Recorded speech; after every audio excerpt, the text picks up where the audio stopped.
नमस्कार, मैं हूं जयप्रकाश कुमार और आप देख रहे हैं की न्यूज। हमारे साथ इस वक्त गोपालगंज से जो है दिनेश साहनी जी हैं और इनकी जो सोच है काफ़ी अलग हट के है। काफ़ी गरीब परिवार से आते हैं और जो है इनसे बात करते हैं। सबसे पहले आपका स्वागत है हमारे चैनल की न्यूज़ में। और आपका भी स्वागत है जयप्रकाश जी, और की न्यूज़ का भी बहुत बहुत लाख धन्यवाद देता हूं कि आप बिहार से 1000 किलोमीटर दूर आकर दिनेश जी का स्टेटमेंट लिए।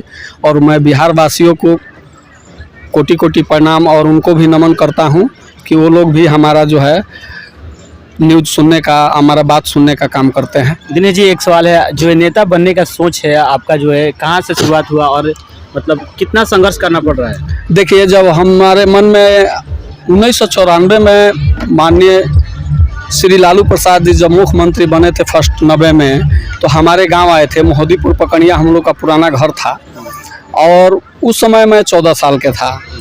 तो हमारे मन में बहुत श्रद्धा था कि हेलीकॉप्टर देखेंगे, हमारे बिहार के मुख्यमंत्री आ रहे हैं, उनको देखेंगे। तो हम सुबह 7 बजे से ही जाकर वहाँ बैठे हुए थे। जिस समय पढ़ाई कर रहे थे? जिस समय मैं पढ़ाई कर रहा था। लेकिन लालू जी आए, लेट आए, 3 बजे के करीब आए। फिर भी हम खाना नहीं खाए, लेकिन उनका प्रोग्राम देखे और उनका भाषण सुने। तो हमारे भी मन में उसी समय विचार मन में आ गया कि एक दिन आने वाला समय में हम भी नेता बनेंगे। और उस चीज़ पर हम संघर्ष करने लगे, घूमने लगे, लोगों के बीच अपना बातों को रखने लगे कि देखिए आने वाला समय में मैं भी MP MLA का चुनाव लड़ूंगा।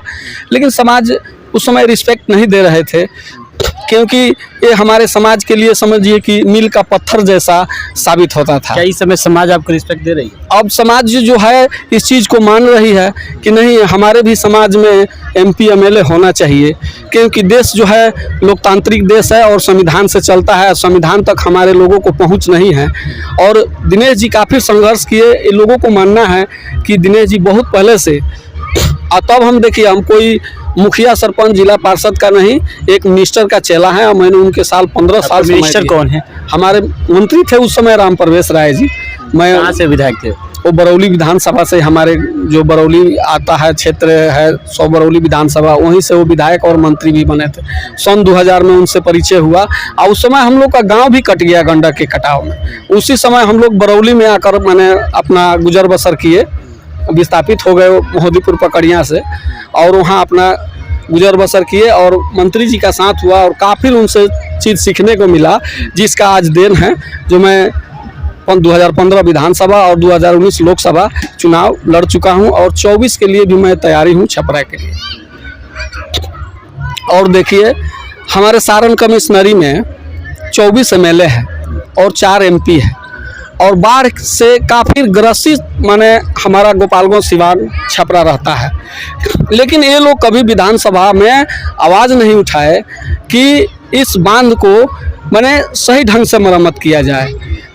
तो मैं माननीय मुख्यमंत्री नीतीश कुमार जी से और माननीय उप मुख्यमंत्री तेजस्वी जी से आग्रह और निवेदन करता हूं कि इस पर बहुत माने जल्द से जल्द विचार विमर्श करके और इस चीज़ को ठीक करने का काम किया जाए कि आखिर पानी क्यों हमारे सारण कमिश्नरी में इतना तबाह करता है।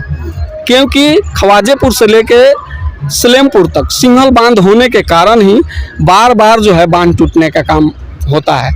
अगर खवाजेपुर से लेकर सलेमपुर तक रिंग बांध दिया जाता है तो हमारे गोपालगंज में ही नहीं, सिवान में ही नहीं, छपरा यानी पूरे सारण कमिश्नरी के लाखों लोगों को राहत और सुख सुविधा इससे मिलेगी। क्या जीत जाएंगे तो आप इस तरह काम करेंगे? जी, हम जीत जाएंगे तो मेन प्राथमिकता हमारा होगी कि इस बांध को जल्द से जल्द मरम्मत किया जाए और इस पर जांच करके इस पर जल्द से जल्द काम चालू किया जाए। देखिए, इससे आम जनता का तो नुकसान है ही, गवर्नमेंट का भी नुकसान है। हाईवे बंद हो जाता है, आप देखे होंगे रेलवे बंद हो जाता है। बताइए, जब रेलवे बंद हो जाता है, हाईवे बंद हो जाता है, तो आम जनता का क्या दशा होगा। तो सरकार इतनी बड़ी बड़ी कामें कर रही है, चाहे वो देखिए सेंट्रल सरकार से भी मैं आग्रह करूंगा। इसीलिए मैं राज्य लेवल का और सेंट्रल लेवल का, मैं दोनों चुनाव लड़ता हूं कि कहीं भी हमें ये बात उठाने का मौका मिले।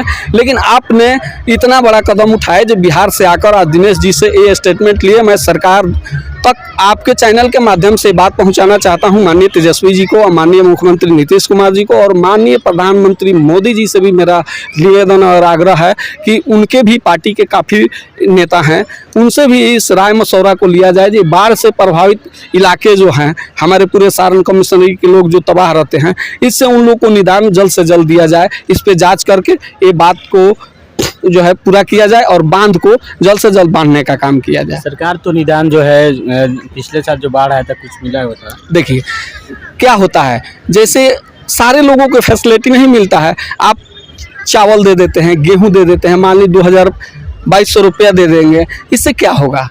लेकिन अगर ये काम पक्का कर दिया जाएगा तो सरकार के लाखों गाड़ियां जो है हाईवे पर रुकी रहती है, ट्रेन आपकी बंद हो जाती है, तो बताइए करोड़ों का सरकार का भी नुकसान है। आम जनता तो झेलता ही है, उसको तो मजबूरी है। जो बांध टूटेगा तो या तो ऊंचाई पे जाएगा, चाहे अपने रिश्तेदारी में जाएगा, या तो कहीं ना कहीं अपना तो गुजर बसर करेगा, लेकिन सरकार का भी तो काफ़ी नुकसान होता है। इसीलिए इस पर जल्द से जल्द कदम उठाना चाहिए सेंट्रल सरकार को भी और बिहार सरकार को भी। जी जयप्रकाश जी, अभी जो है चुनाव की जो आपका तैयारी है, छपरा से लड़ने वाले हैं, तो आपकी कैसी मतलब तैयारी रहेगी, क्या शेड्यूल रहेगा आपका? देखिए यही हमारा मेन प्राथमिकता है कि हमारा गोपालगंज का जो सीट है लोकसभा वो सुरक्षित है और हमें चुनाव लड़ना है। नहीं, आप गोपालगंज से क्यों नहीं लड़ रहे हैं चुनाव? जहाँ से हैं आप? जिला हमारा सुरक्षित है, जब भी वहाँ लोग लड़ेंगे तो SC ST के ही लोग लड़ेंगे और इसीलिए हम लोग वहाँ से छट जाते हैं। तब जाकर मैं मोतिहारी आया छपरा लड़ने के। जिस दिन अगर सामान्य हो जाएगा तो हम खुद अपने ही गोपालगंज से लड़ेंगे। ये हमारे लोग कितना बार आवाज़ भी उठाए कि दिनेश जी आप जो है चुनाव अपने जिला छोड़कर दूसरे जगह के चुनाव लड़ते हैं, तो मैं उन लोग को रूबरू और अवगत कराना चाहता हूँ कि वो लोग जान ले कि हमारा गोपालगंज लोकसभा सीट सुरक्षित है और ये आरक्षित सीट है और ये जब तक टूटता नहीं है तो हम लोग को तो चुनाव लड़ना है। हम लोग नेता हैं तो कहीं ना कहीं लड़ेंगे। इसलिए हमने मतलब कि अपना पार्टी लेवल पे पहचान बनाने के लिए, पार्टी लेवल पर अपना पकड़ बनाने के लिए और आम जनता तक भी अपना पकड़ बनाने के लिए हम लोकसभा और विधानसभा का चुनाव लड़ते हैं।